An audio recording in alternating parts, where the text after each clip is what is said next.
Hey everybody, we are live, Hone Tai here, and we have another great show for you guys. With my special guest. He is the founder of On Air Brands. He's also been the co-host or the co-creator of other shows like Capital Hacking, On Air Brands Live, Real Estate Hackers, True MultiFamily. He's done real estate investing. He's been in corporate America for over 20 years. I don't know how Erik did that, but he was in corporate America for over 20 years, but then was able to jump out of that and go into real estate investing, where he was able to apply his skills from corporate America and start his own business where he helps you guys build your brand. And that is his specialty and his superpower. So if you guys are interested in creating your brand to be better known, my guest is the guy for you. And so let me welcome to the show, Erik Cabral. Welcome to the Hone Zone. How's it going, brother? It's so cool to be in the Hone Zone, man. I love it. I love the brand. Speaking of brand, dude, you didn't need me to build that brand. That's awesome, man. Congratulations. It's very cool. Well, I gotta give you a shout out so Erik actually was the reason that I've ever even started doing podcast or talking or anything. If you see right here, I'm wearing his branded jacket. I got this. Oh man, I got this when I attended one of his events. PodMAX is his big event, right? Annual event, is it? Dude, we were gearing up to do the monthly, to believe it or not, until COVID. Yeah, okay. It was insane. So yeah, I got the privilege of being on a bunch of different podcasts from really big podcasters. So it was an amazing experience. I got this jacket. I still wear it to this day.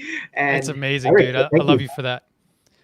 Yeah. So tell us about you. What is On Air Brands? Who are you?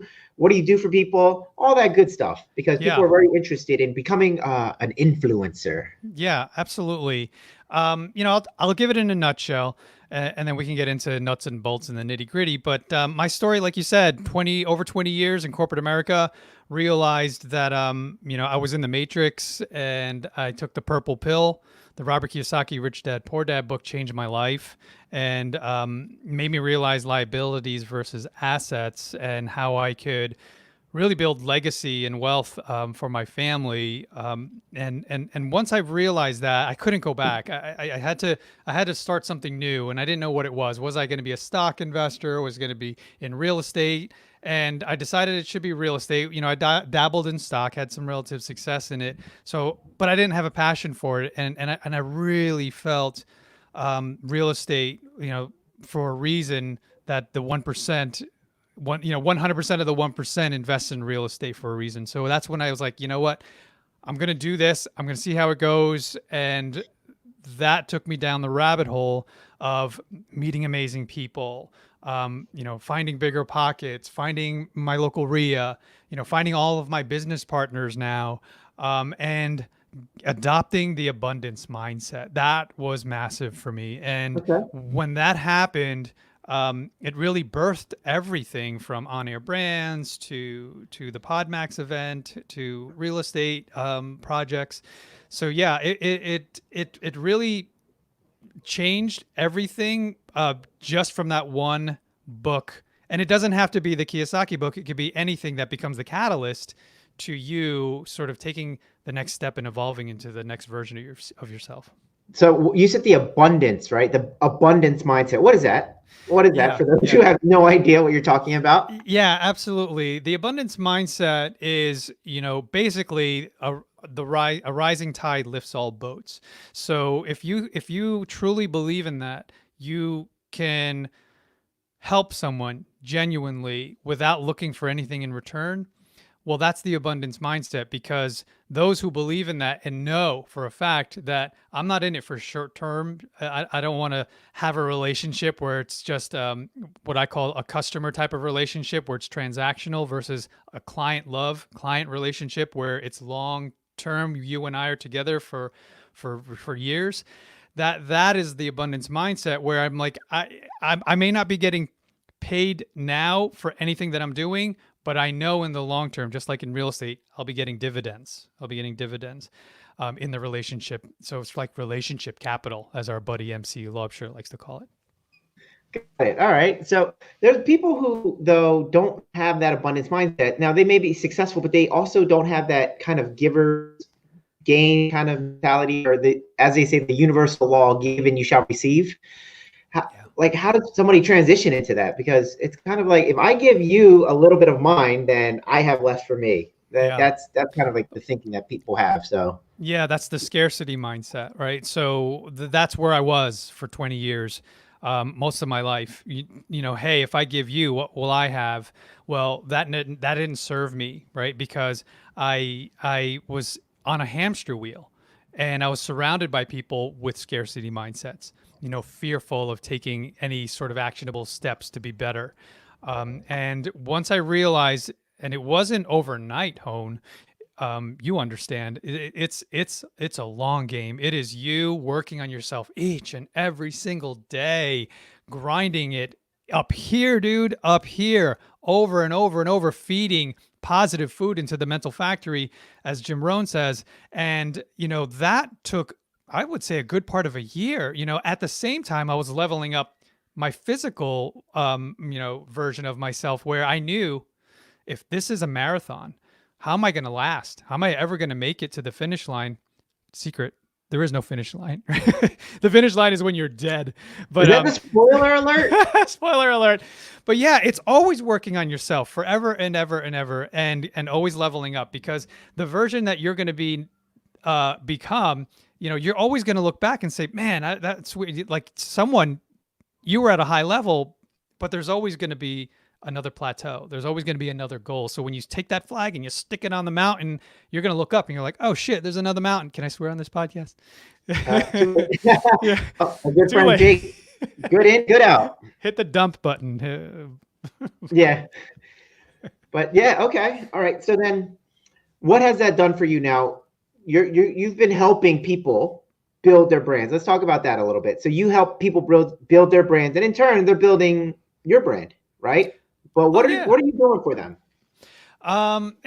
Many different things, you know, depending on what their goals and what their needs are. So say, for example, you know, you found us, and you came on one of our shows, and you found inspiration there, and a flow and an energy that you're like, shit, I kind of want this too. And then you built your own brand, and it sort of, so there are DIYers such as yourselves, but there are other people that are like, I don't have the time or the energy or the team to do this. Can you do it? And that's where we come in. So we have the team, we have the systems, processes, the credibility, and the track record of building large scalable brands.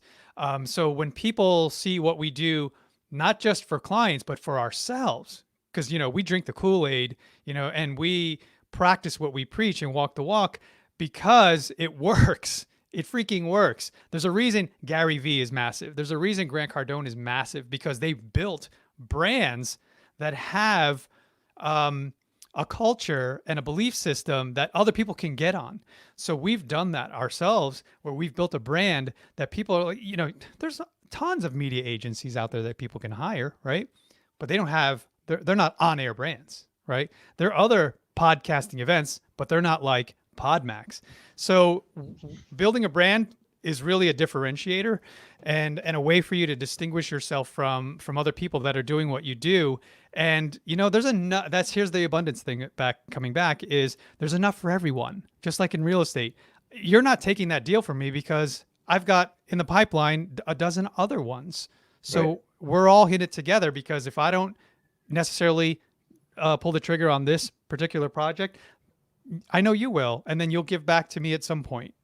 Right. In some way, somehow, we just don't know. It's not always like I give you an apple, you give me an apple back. I give you an apple, you give me an orange back, and you know, oranges are good too. Yeah.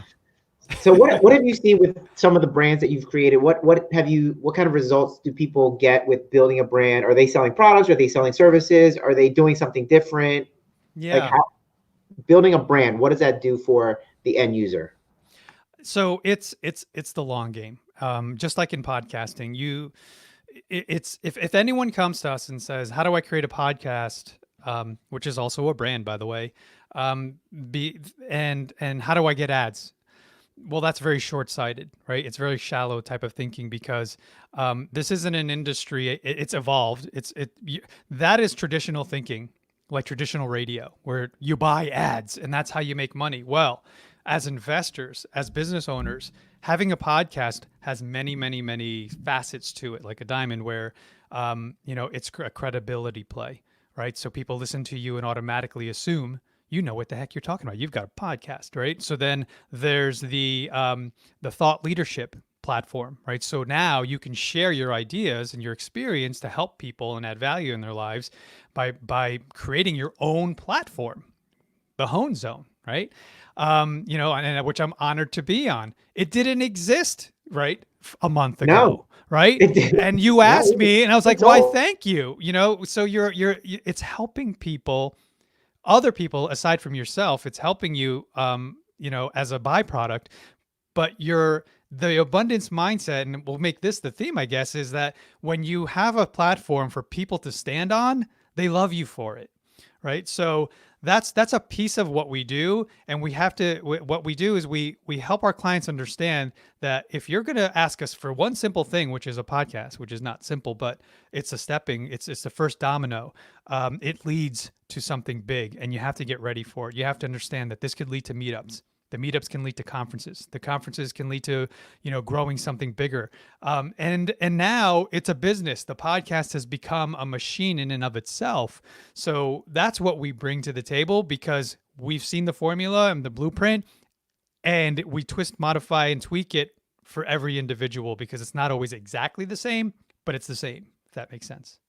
Yeah, and I think what I'm starting to realize is that this business that we get to create by having our podcast, by having like the Hone Zone, by having all of these different mediums and being made to be the authority in the industry, we can create lots of other spin-off businesses than just our main one. So if I only did real estate investing, or if I only did loans, maybe people wouldn't be able to use my services. Like right now, we have a pandemic and a lot of things are changing.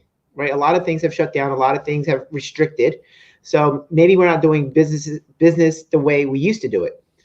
But by having all of these other channels and outlets so that people find out about me, they can hire me for different things. And so my business can pivot more easily. And I think that's a big positive, having that brand awareness, because now people can go, oh, that's that person I need to hire for XYZ. Yeah. And I didn't even know to create a business for that extra thing. But now all of a sudden, I have this business idea that I can create because people are coming to me because of the brand. Yeah, and that's exactly what it is. You're building a brand as sort of the hook, right? What is the thing that catches people's attention, right? The whole attention economy thing, where what are we ultimately trying to do? Our businesses are trying to help people, right, and add value in their lives. But how can that happen if people don't even know that you exist, right? Because there's going to be 100, if not thousands, of people that do what you do. So how do I cut through the noise, and how do I create something that stands out so people go to me and email me or hit me up on LinkedIn as opposed to someone else? And we're always, because as I keep saying, with the abundance mindset, it's okay if you go to someone else. It's okay if you feel like you have a connection with that other business, because ultimately, we want everyone to succeed, and we want you to get the best possible product that's the right fit for you, right? And not us. It's not about us. So that's where we really, I think, distinguish ourselves. Oh, and I want to point out another thing is we're the only media agency that specializes in real estate investing. So that's where, when I talk to clients, they're like, "Oh crap, dude, you invest." So I speak the language, and they're like, "Oh, wow. I was talking to other agencies, and 100% of them, the owners, do not invest in real estate. They don't invest, period." So that's where we sort of found a niche, even though we do cater to entrepreneurs in general. I say the superpower and the thing that distinguishes us is that we love real estate and the investment. Right, that's your unique value proposition, right? Because no other media agency is talking real estate. So for those listening, if you guys are real estate investors or want to be real estate investors, Erik can help craft your brand. And some people don't, like, I guess maybe this is more of a newer kind of thing. Whereas in the past, real estate investors were just like old dudes who like, I don't know, just did real estate out of their office. But now today's modern real estate investor, they're on podcasts, they're doing live streams, all this kind of stuff. And this is how we generate deals and leads. But a lot of people don't see that, do they? They're missing this. Well, the thing is, the smart ones are, right. They're adopting it, regardless of their age.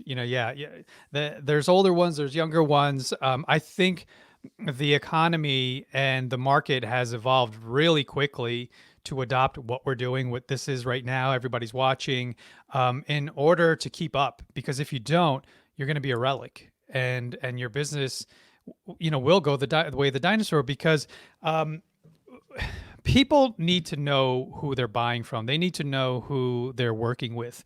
And what better way than to turn on your phone and see them interviewing, Hone, or interviewing, Jay Scott or Robert Kiyosaki, whoever it is, that now they know that person and they see you with that person, and they're like, instant brand association and trust.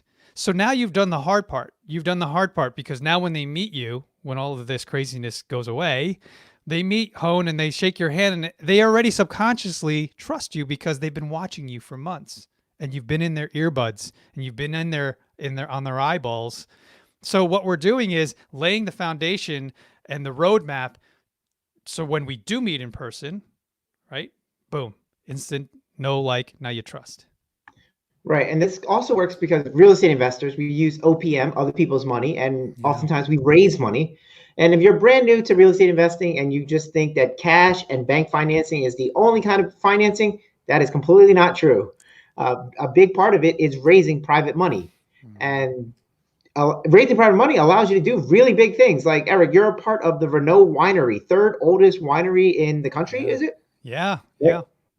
And that winery is now been rehabbed to host weddings and all of those nice things. I got to stay there recently for this mastermind that Matt Faircloth and Jay Scott ran, and it was amazing. But that place looks beautiful. So that is a real estate play. Mm-hmm. For those who haven't noticed, that venue that you go to when you go to a wedding, that big, beautiful place, that's real estate. Yeah. And an investor like Erik invest in those things.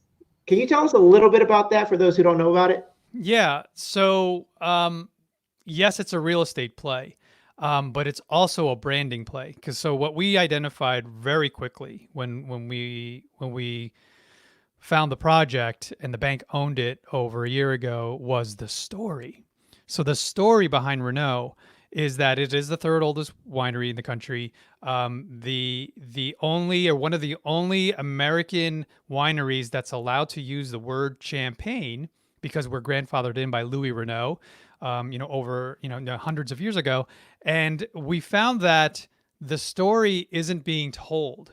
All the beautiful history and the richness of the history has not been shared the proper way. So what we've been doing is sharing that story, sharing my partner Josh McCallan's story, with 10 kids and a real passion for hospitality and a real passion for rehabbing resorts.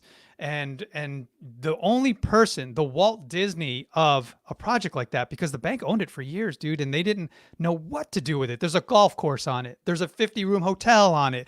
There's the wine tours. There's the weddings. There's so much happening that people were coming to the project and go, I know what to do with the golf, but I don't know what the hotel. I know the hotel, but I don't know what to do with and so Josh was the only unique person that we all sort of jumped on because of his story and Renault's story and said, I'm all in on this because you get it, we get it, and we're on board. And that's the thing with building a brand and building a project. It all starts from your genuine love for something, and then just sharing that with others. And that's how he came to the table, and that's how he got all of us on board, because he had a true passion for rehabbing that property and bringing it back to its luster.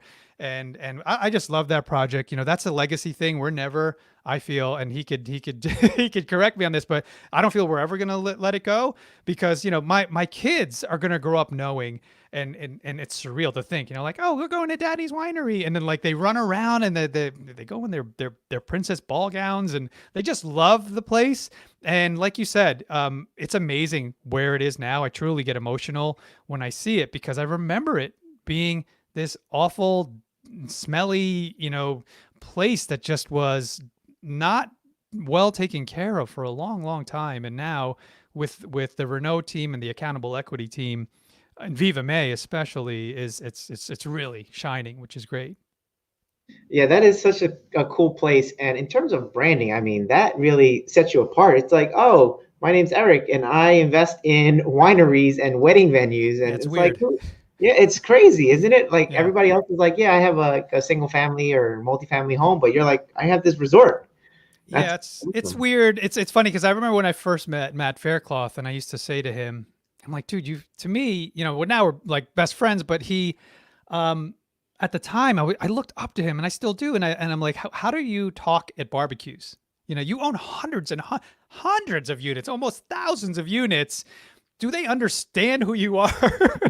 And Do you know who you're talking do you to? know? And he's like, when they, and I'm like, what do you say when they go, what's going on? How's business? He just keeps it light. It's going good, or, hey, we're maintaining. And so that I try to adopt that sort of idea where it's like, I don't really want to go there because it's weird and it makes people feel weird. When you talk about a lot of the things, cause like you and I always talk about this, it's sort of like, uh, that I want to say, for lack of a better term, the 99% of people who don't invest or don't have that abundance mindset will kind of hate on you, and they'll think, oh, who do you think you are, hone? Blah, blah, blah. So you don't want to light that match. So I just don't bring it up. I get you. You Yeah. know what's funny? I read a post recently that said something along the lines of like, I got to change my friends to the point where if I say I buy a winery, they congratulate me. Like it's not a weird thing. It's just like oh my God, that's incredible. So I think Yeah. we've done a good job at changing our circles to the Mhm. point where like you being a part of a winery is like that is incredible. That's amazing. I want to do that. And when you have friends like that who are also doing things, maybe not at that caliber, but like in their own right, amazing. It's just a great conversation. It just boosts everybody up. One thing that people, I guess, just can't get away from is getting away from their old circle that maybe kept them down, and it's unfortunate. Yeah, It's unfortunate. it's tough, especially if these are lifelong friends. It's a weird dance to play out because, especially old friends who are family. It's hard to sort of, explain. I mean, they could watch. Especially when you are on our show, and we focused heavily on this, where it's like, surrounding yourself and your network is your net worth, and changing your mindset. Um, you may have to shed some of the old skin as a result of who you're trying to become, and that's okay. I think I needed permission from my groups and my network and my mentors to say, you know what, um, you don't have to cut ties completely, but understand that you're not going to change everyone, and you don't have to. Right? Only when they're ready will they come.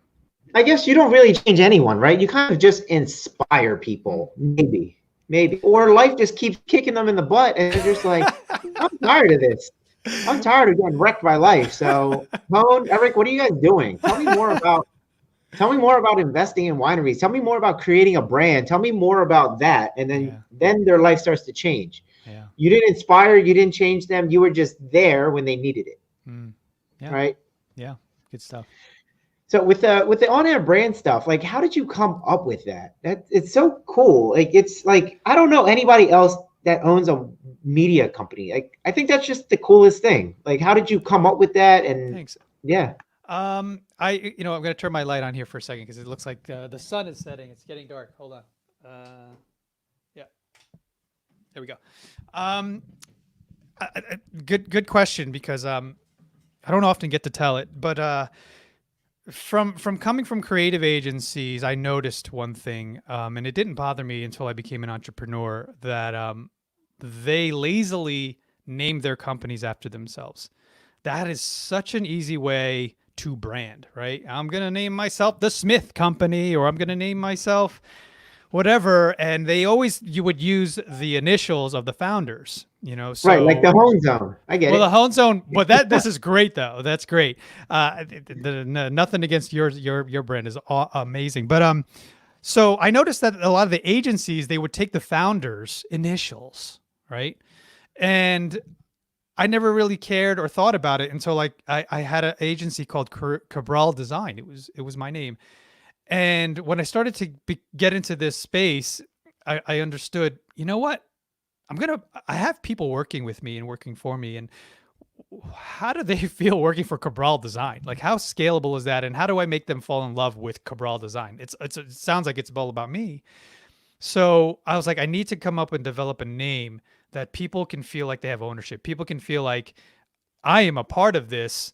He's not the owner. We're all the owners, and we're all in it together. So that's where sort of On Air Brands sort of came about, and we were getting into more social, right? And we were trying. I'll tell you how it really happened. So SJ RIA, which is I sit on the board of this this local RIA that it's part of the national, but there's 1,000 members, and I used to talk to them all the time about what I do and what we do. And and the majority of them, they skew older, 50 and above. They're investors in the local area of New Jersey, and they didn't understand social media. Like, they're just, I don't get it. It's so frustrating and it's so intimidating. I just don't know how to do it. So I came up with a very simple way is, likening YouTube, Facebook, LinkedIn to ABC, NBC, CBS, and they got it. I was like, see, those are just channels, very simple, and you need to talk on these channels. So then I started to think, oh, wait a minute, if this television analogy is going to work for them to understand, On Air Brands, I'm putting you on the air. We're broadcasting your brand. And then that's how it all sort of evolved. That's a good way. Talk to them the way that they understand things, right? So, okay. So now these are the different channels. Which ones are you focused on building on? So which ones do you think are the best? I know that's not, I guess it's really what you're the best at, right? But which ones do you like and why? Yeah, I mean, well, they're all good, right? They all have very specific sort of audiences and specific strategies depending on what you're trying to accomplish. So obviously Facebook is a big one, right? We're on Facebook now. It's a wonderful platform because everyone's on it, everyone has an account, whether they use it or not. Right. So it's a great way to start. We use LinkedIn to a degree, and we also use Instagram to a degree, and YouTube. So I recommend to anyone out there to focus on one for when you're starting out. We started out with Facebook, and we still are very, very all in and heavy in Facebook.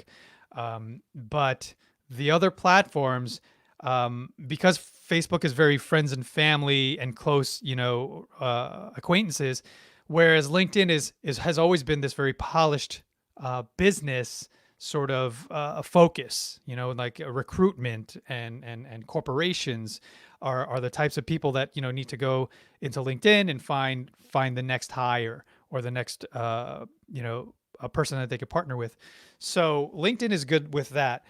To be honest, we're not doing what we can and should be doing on it. I know the team is very focused on getting there, and especially when they go live with their platform, because they're in beta right now with their live video like this.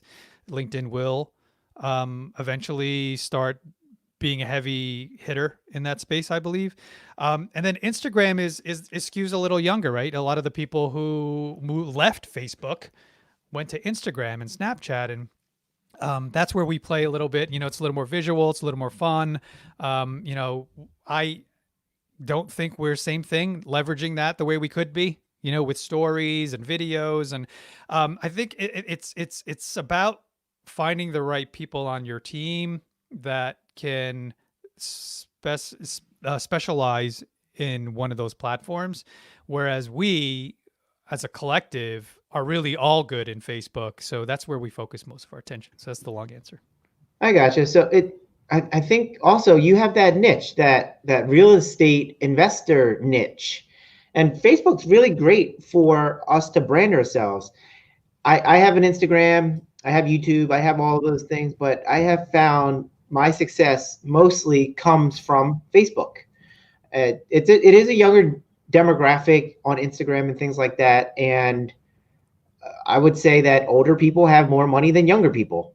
And so if you had to pick a pond to fish in, I guess it would be Facebook. Now, some could argue that maybe you want to fish in LinkedIn because it says that like LinkedIn has more money than Facebook in terms of the people using it. But I guess, like you said, where you specialize in, what you're good at, then that's where you should play. I've actually even heard of people saying, "Oh, Facebook is so saturated," and I just think to myself, it's not saturated in the sense of like, because they're like, oh, everybody seems to be a real estate investor. I'm like, if you ever take a step back out of that, it's actually a very small percentage of people who are actually real estate investors. It's just that our little circles are just really, really tight, and we just think that everybody's an investor when really not that many people are. So no, I mean, especially when you go to big conferences, when everything gets back to normal. When we went to the Bigger Pockets conference in Nashville, it's probably 3,000 people there, which is a lot. But you look around, we all know each other. It's still small, right? Even though we're in a small pond here, you go to that one, it's a bigger pond, but it's still a pond, right? So it's funny because we're in it.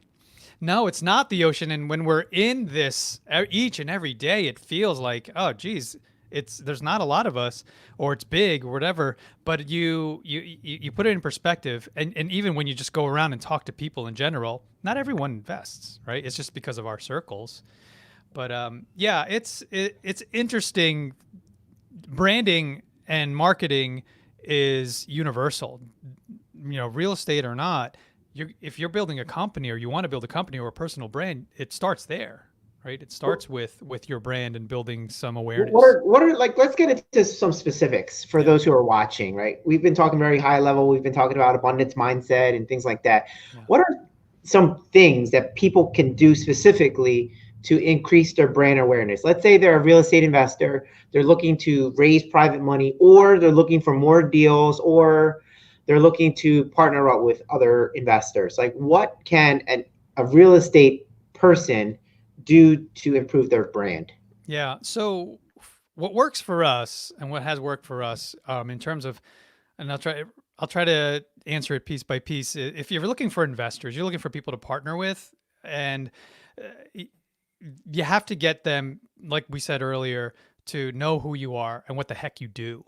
So once that is established and they understand that, then you have to develop the trust. And how do you do that? You have to be consistent with whatever you're putting out there. Like Hone is a perfect example of someone who said, I'm going to do it. I'm going to create this content. And I'm going to keep putting it out there. Well, people are watching. People are paying attention. So then now they're able to build something, a relationship with you, or reach out to you at some point when they're ready to do business, because they see you're top of mind. It's exactly like ads. So people traditionally, the Super Bowl or whatever television show, companies buy ad space. Well, we're taking advantage of the fact that this is potentially could be looked at as an ad space, where I'm here, you see my face, you see my brands, you see what we do, and you understand what we do. And now you subconsciously become a partner, a buyer, a client, a customer, whatever you want to call it.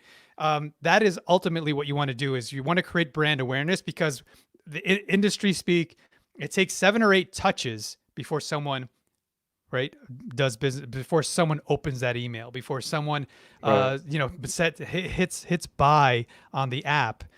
So what we're doing is it's the yellow letters of content, because it's constant. It's always out there. It's in your face. So that's one way. And that's a great way to find investors, people who want to jump into real estate, but don't want to do it themselves. They want to be passive. So then now they see your shows, they understand what you're talking about, because they're hearing your stories, right? So now they're like, okay, I like Hone a lot. Why don't we just work together? Because I know him. So that's a great way to find investors. So the other piece you were asking, how do they reach potential clients, or what was? Well, like partners, either partners raise private money or get more deals. Yeah, so say it's the same answer for finding partners, right? You just keep putting your stuff out, putting yourself out there, and people will recognize you. Um, Finding more deals is a little tougher. We've worked with clients where we do back end marketing, where we do Facebook ads and Instagram ads and blog articles, things of that nature, so that people that's a tougher ask, to find more deals. That's really just putting the hard work and time and energy into, finding deals, expanding your network, making sure that people who are privy to deals. It depends too if you want to be active versus passive. If you're looking to get into a deal and not do the work and just invest passively, well, there's a ton of people out there that have Right. deals, that are deal providers. We know all of them, most of them. Yeah. But if you want to be active, well, Bigger Pockets is the place to go and look and talk and meet people right now, especially because we can't do it in person. Well, that's where I found all my business partners and deals, is finding forums and talking on forums and talking online with people and getting to know them and analyzing the deals. It's very sort of you're in a silo when you're analyzing deals, Right. so that's really on the individual. Yeah. Our buddy Jake says, establish a clear message, right? So yeah, definitely.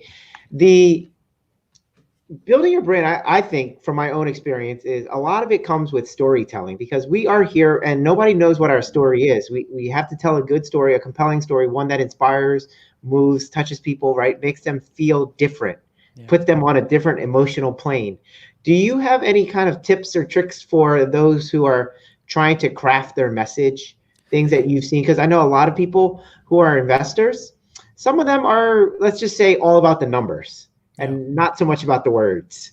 So how do you craft the message for those people? And that's okay. Not everyone has to be, on YouTube or Facebook Live. That doesn't cater or lend itself well to people who are introverted or people who they're just not comfortable, and they never will they be comfortable in doing it, and that's all right.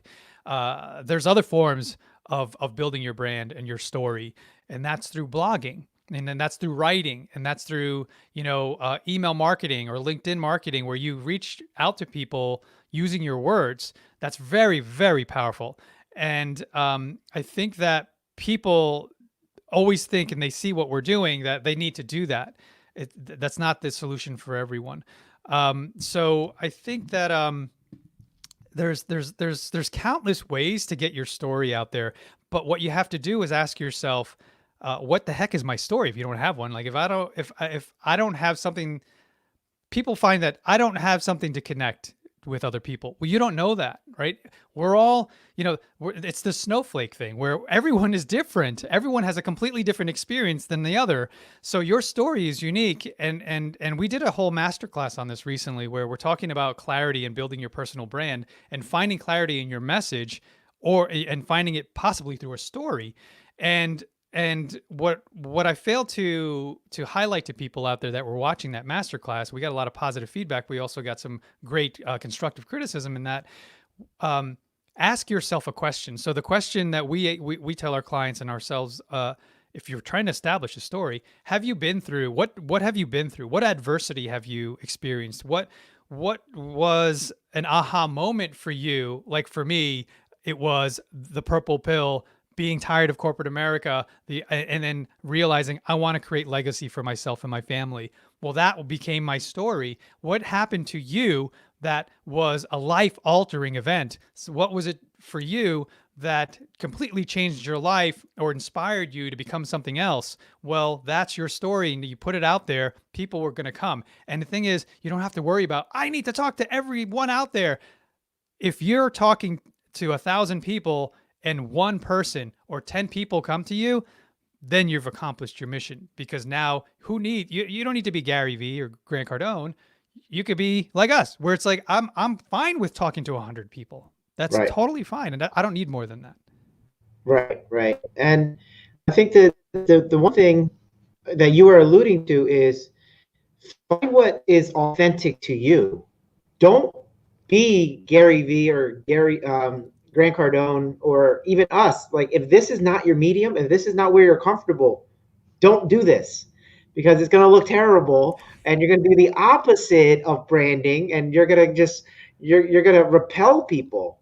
So that, I guess, yeah, like you were saying, you can maybe blog, you can do other things. There's other ways, right? People can write fantastic articles about things and get all about the numbers.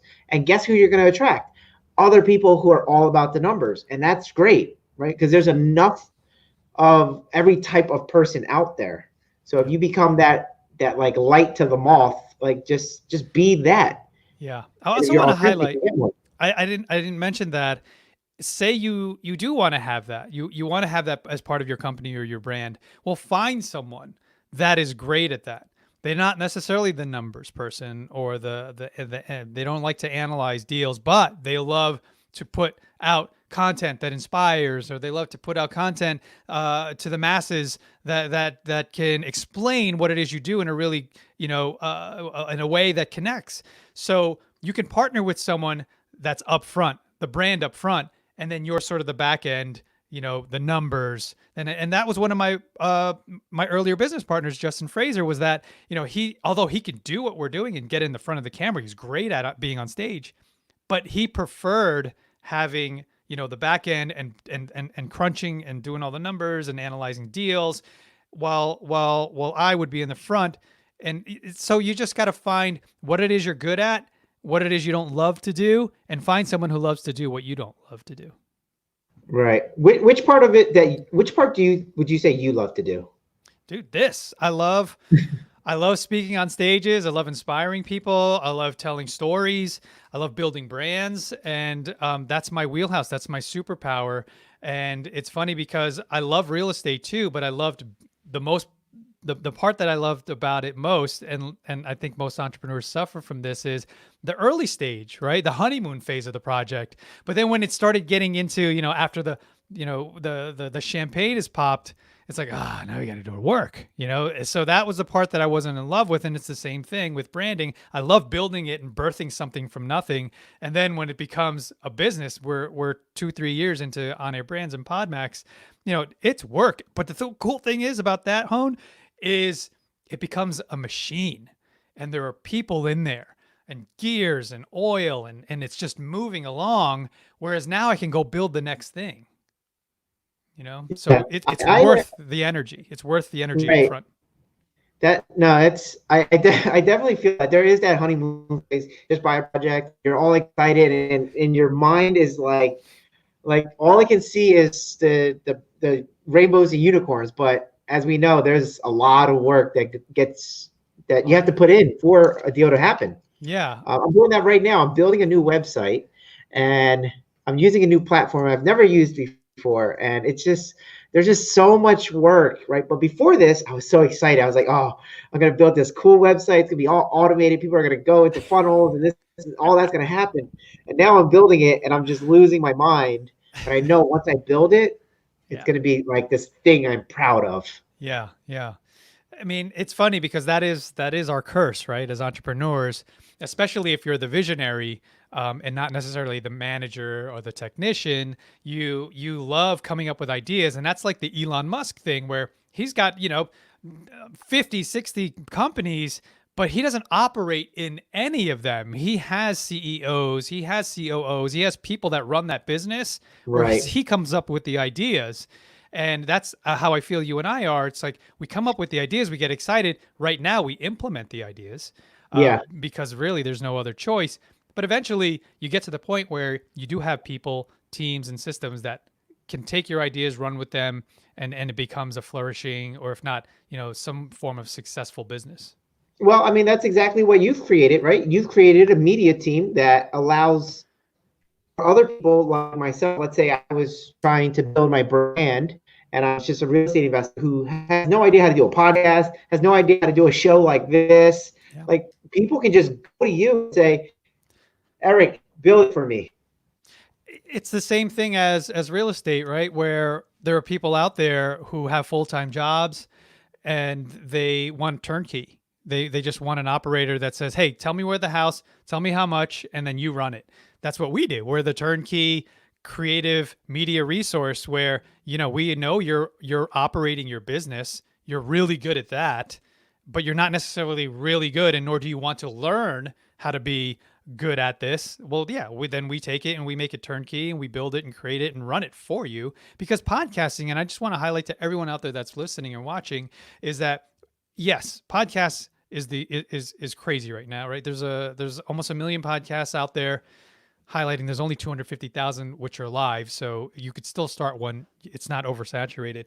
But podcasting is a business. You may think of it as a side hustle hobby, but podcasting is a commitment, and it becomes a business for you if you do it the right way. So when you jump in and you say, I want a podcast, keep that in mind. And I don't want this to deter you, but I do want it to deter you, because if you start something, especially as entrepreneurs, you want to stick with it. You want to be consistent. So there's an industry term called pod fading, where people do 8 to 10 episodes and then it's gone, right? It's an empty parking lot.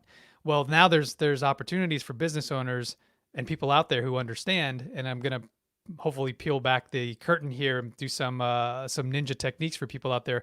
But there's an opportunity here to buy podcasts. So if you don't want to necessarily hire someone like us, you can leverage someone else's branding community who's left it because they use it as a springboard, and now they're doing other things, but they built a brand and they're no longer using it. Well, there's an empty shell there. You can step in and now be the owner of that podcast and leverage the branding community that person has built. So I never even considered that. So when this person springboards and they go away and they do whatever they do, or maybe they're just not interested in the industry anymore or whatever, and you're buying their podcast, I mean, wouldn't it be weird to hear a different voice? It's like, OnAirBrandsLIVE, I'm used to hearing Erik, Josh, Lisa, and Jake, right? But then I listen, and now it's Matt Faircloth and Jay Scott on it. Yeah.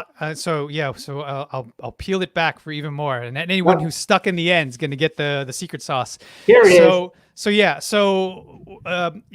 would have to be a different type of podcast, not necessarily a corporation's podcast. So if someone built a personal brand, say, the Rich Father podcast, or the Millionaire Mindset podcast, whatever it is, right?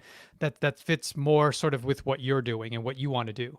Well, if you go out there, you can even hire a VA to scrub the podcast space and find who hasn't released a podcast in over 90 days, because that's usually the marker. How many episodes have they released? Have they released over 50?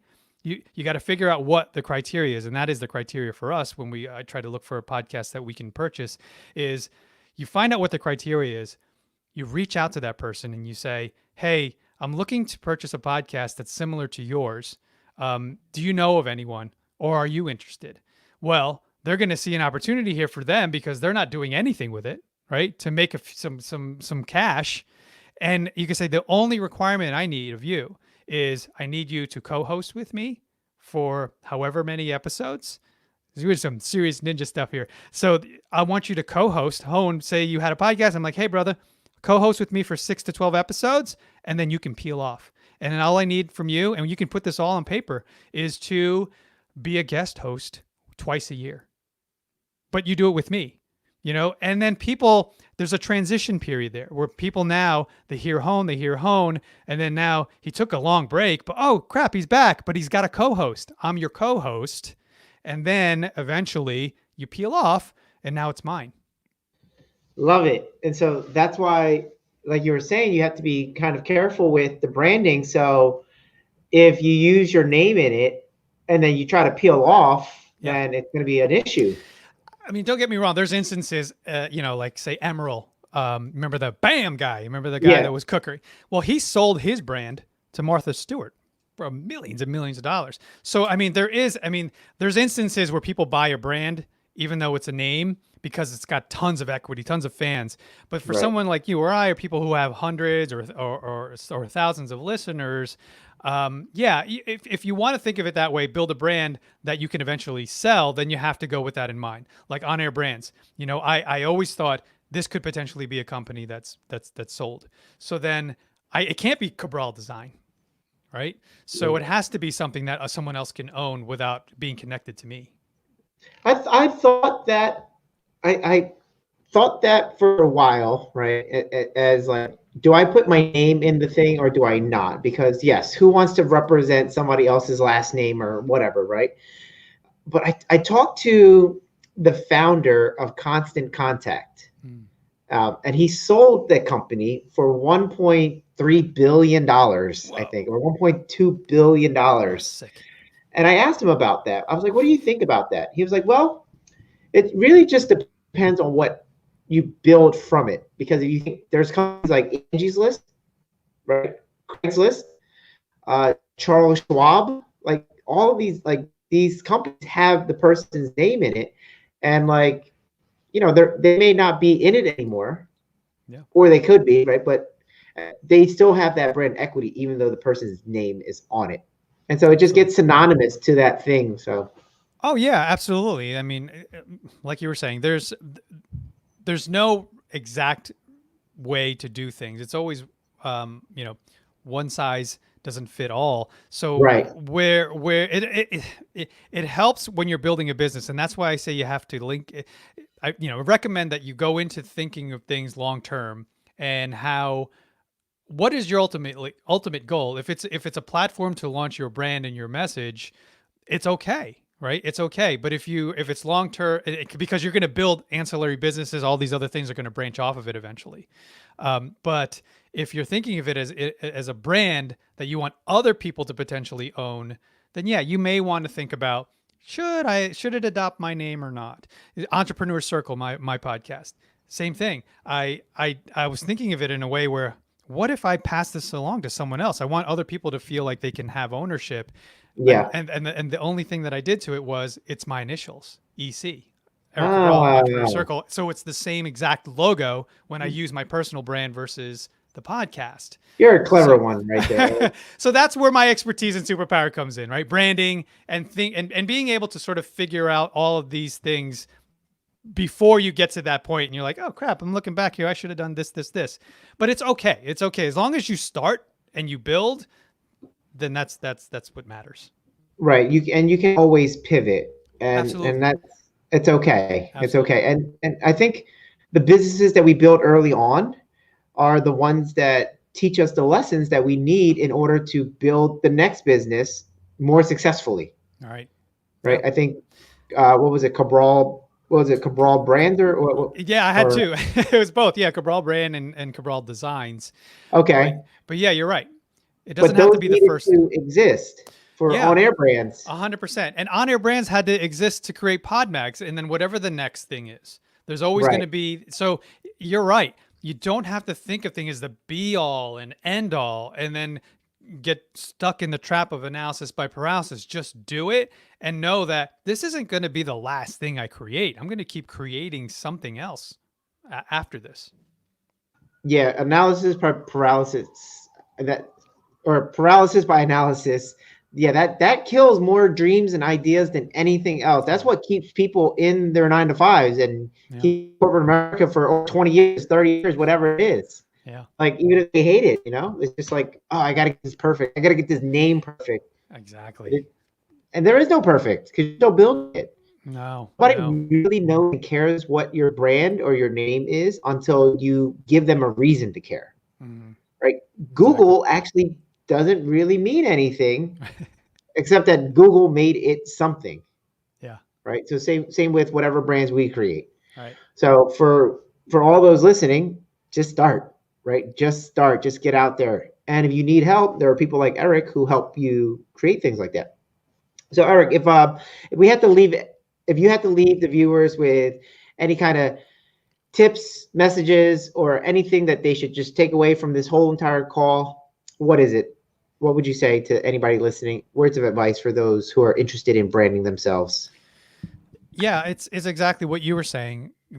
Just start. If you've been thinking about it and you've been hesitating, it's been on the back burner. Well, now is the time that we have time. We have the luxury of time during this crazy COVID period. where you're home and you're consuming content, whether it's good or bad or recreational. Hopefully you're getting your education on, and you're listening to things where you know, like Hone Zone and Bigger Pockets and things that will enlighten you or inspire you to do something. Because when the fog lifts, are you going to be ready to put pedal to the metal? Are you going to be ready? Because right now we're all driving, 5 miles an hour because we can't see more than 2 feet in front of us of all this uncertainty. Well, this fog is going away, and there's going to be you're going to look around and be like, oh crap, there's a ton of cars on the road. Well, are you going to be in front of that pack or not? Right. So right now is the time to build. Hone just said he's building a website. We've launched a masterclass. We've launched the virtual version of PodMAX, which you know and love. So there's things that you could be doing, and I'm not pressuring you. And it's funny because we were just talking to Jay Scott about this. He was saying at the end, don't feel the pressure that you need to do something. I agree with that. But if you're the personality that's the visionary and the entrepreneur, you should be hustling, because the people that are doing it. And we're building, and I keep likening it to the montage in Rocky, where right before that Apollo Creed, right before whatever fight he's about to get into, he's going uphill, pulling logs uphill through snow, and he's shadow boxing and he's chasing chickens, whatever it is he's doing. That's now. Now is the Rocky montage, where you're building muscles, you're building endurance, you're building your time and your endurance to fight. And when we get out of this mess, get ready to jump into the ring, because it's on, right? Right. But if you haven't done anything during the time, well, now's the time to shadow box. Now's the time to figure it get comfortable with the idea that you want to get in the ring, because then when the fog lifts, you'll at least be going up the hill. Oh, look at it, Jay Scott. Big shout out, brother. But yeah, do it, because really, if you're starting to think about it, well, now is the time to build it and to just launch it, really, because it's never going to have, there's no better time to start figuring out what brand you want to build, and start putting it out there and testing it and talking to your friends and family. Or if they're not the type of people that are like, rah, rah, rah, then find the peers that have that mindset, the abundance mindset, and want to help you. Right. And don't be afraid of making mistakes, because you can make mistakes and it's okay. Yeah. But you're going to learn from them, and then you're going to create something better because of the mistakes. Yeah. I was sharing with somebody as I was creating the Hone Zone. I created this not knowing I was actually creating this. And Matt Faircloth actually was the one who gave me the name idea, the Hone Zone. So I was like, all right, I'm running with it. My first interviews sucked. They're just terrible. And they progressively got better and better and better. And I even had the pleasure of having Jay Scott on the interviews. Yeah. And it grows, it evolves from that. So if you guys are watching, just don't be afraid of making mistakes. It doesn't have to be perfect. Exactly. Because you know what? People are not necessarily going to go back. You have hundreds and hundreds of episodes. No one's going to go back and go, oh, look how terrible he was. I mean, you can go, it's the whole document the journey thing, right? With Gary Vee. Document the journey. Know that this is a great way for you to look back and go, wow, look how far I've come. Or your friends and your family are going to be like, man, look how much better you are. Like you said, I was awful. I mean, a terrible interviewer. I'm not the greatest interviewer, but I've definitely evolved and learned along the way. But I want to highlight something. And this quote blew my mind and has changed my life. And if you've heard it before, you understand.